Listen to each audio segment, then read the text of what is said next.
বন্যা পরিস্থিতির কারণে সারা দেশে এসএসসি ও সমমানের পরীক্ষা স্থগিত করেছে শিক্ষা বোর্ড। শিক্ষামন্ত্রীর সঙ্গে সংশ্লিষ্টদের এক বৈঠকে এ সিদ্ধান্ত হয়। সিলেটের শত শত শিক্ষা প্রতিষ্ঠান ও লাখ লাখ শিক্ষার্থী পানিবন্দী তলিয়েছে বহু পরীক্ষা কেন্দ্র। সেই কারণে পরিবর্তন হতে যাচ্ছে এসএসসি পরীক্ষার সময়সূচি। চলো দেখে আসি।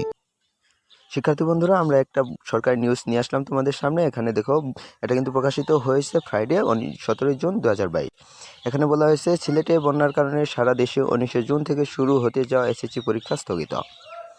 এটা কিন্তু একটা সরকারি নিউজ। চলো আমরা এখন একটু পরে দেখে আসি। বন্যার কারণে সারা দেশে 19 জুন থেকে শুরু হতে যাওয়া এসএসসি পরীক্ষা স্থগিত করা হয়েছে। শুক্রবার শিক্ষা মন্ত্রণালয়ের একটি সংবাদ বিজ্ঞপ্তিতে একথা জানানো হয়েছে।